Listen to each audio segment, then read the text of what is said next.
I always believed my marriage was unshakable. My husband, Mark, and I had been together for 10 years. We weren't just partners in love, we were partners in life. We had built a home, shared dreams, laughed at the same silly jokes. I thought I knew every inch of his soul. But what I didn't know was that he was hiding a secret so ugly, it would shatter not just our marriage, but my entire sense of trust. The betrayal didn't come from a stranger. It came from blood. From family. From my own cousin, Emily. Emily and I had grown up together. She was practically a sister to me. She'd been at our wedding, she'd been there for birthdays, Christmases, even lazy Sunday dinners. She was the kind of cousin you trusted with everything, your secrets, your worries, your happiness. And apparently, as I would later discover, my husband. The signs were small at first. Mark started working late more often. At least, that's what he told me. But when he came home, there were subtle shifts. His shirt smelled faintly of perfume that wasn't mine, his phone seemed to never leave his hand. And then there was Emily. She had started visiting more often than usual, and she and Mark always seemed to have inside jokes I wasn't part of. I brushed it off. After all, this was my cousin. Why would I ever suspect her? One night, I was folding laundry when Mark's phone buzzed. Normally, I wouldn't snoop, but something tugged at me. The message preview said, "Last night was unforgettable, red heart E." My breath caught. Emily. I picked up the phone with shaking hands. The message history confirmed my nightmare. Dozens of texts. Late night rendezvous. Plans to meet. Words that used to belong to me, I love you, I miss you, now shared between my husband and my cousin. I sat on the floor, numb, my chest tight, tears refusing to fall because the pain was too sharp for crying. When Mark came home later, he kissed my cheek absent-mindedly, not even noticing the storm raging behind my eyes. I said nothing. Not that night. Not the next.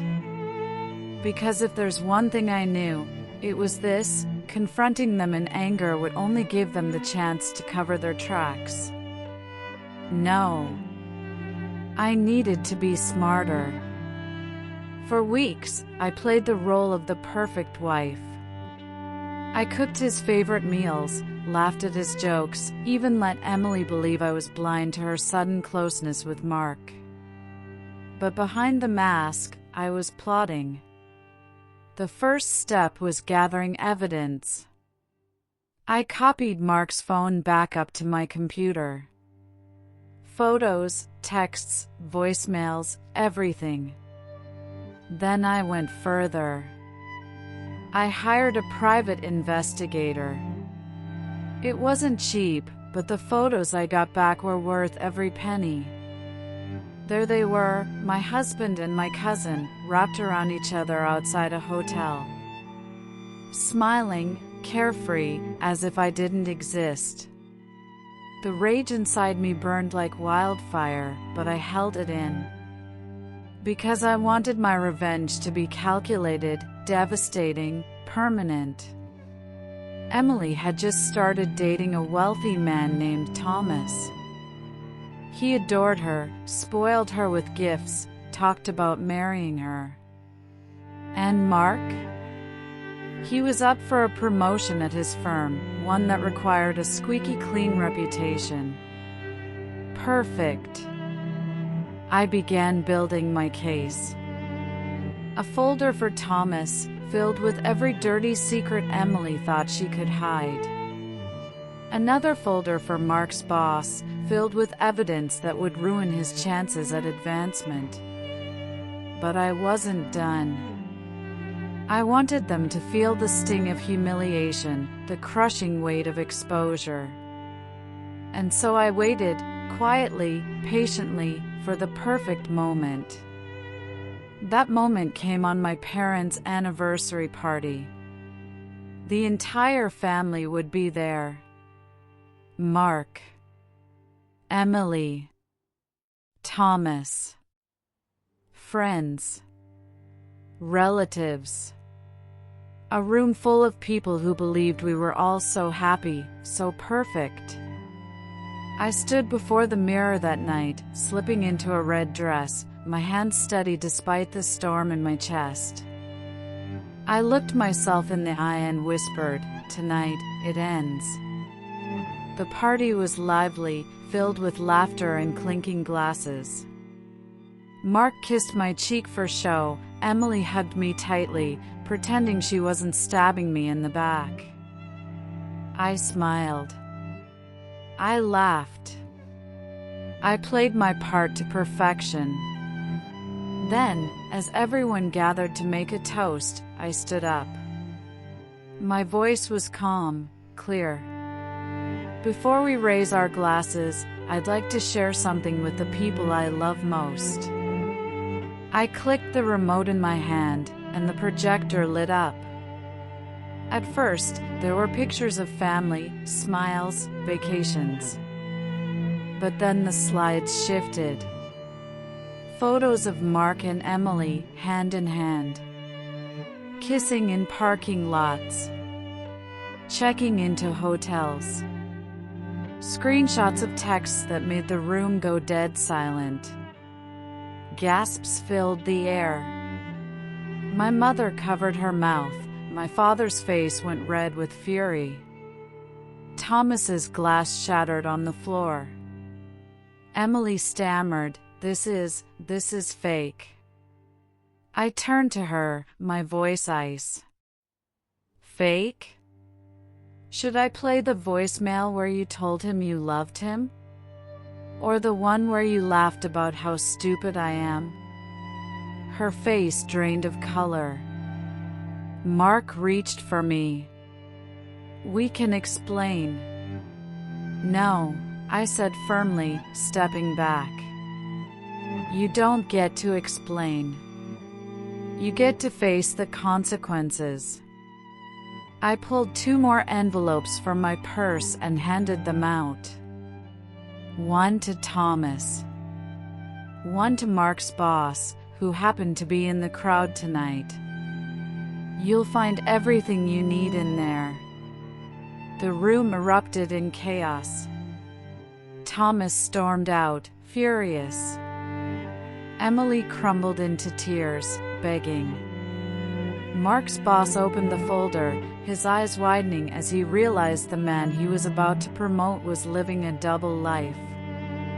I stood tall, calm amidst the storm. That night, I walked out of the party not as a broken woman, but as someone reborn. My marriage was over, my cousin was exposed, and their carefully constructed lies lay in ruins. And the best part? This was only the beginning of their downfall. I didn't give myself even a second to cry. The moment my husband walked out of that hotel with my cousin, their hands brushing like some sick romance, my tears turned to fire. I kept replaying every fake smile, every "I love you," every night he pretended to be too tired. All of it was a lie, and now I had proof. But I didn't just want to confront him. That would make me look desperate. No, I wanted him to feel the exact humiliation I felt. And not in private. In front of everyone he cared about. So, I planned. The first thing I did was act normal. When he came home that night, I smiled, served him dinner, even asked about his day. He kissed me on the forehead, pretending to be the perfect husband, and I had to bite my tongue not to scream. But I knew this mask of mine would make his fall even harder. A week later, I called my cousin. "Hey, I was thinking of throwing a small family dinner. It's been so long since we all got together." She hesitated at first. I could hear the fear in her voice. Yeah, sure. What's the occasion?" "Oh, nothing," I said sweetly. "Just wanted to celebrate how lucky I am to have such a loyal, loving husband." She laughed nervously. If only she knew. For the next few days, I gathered everything.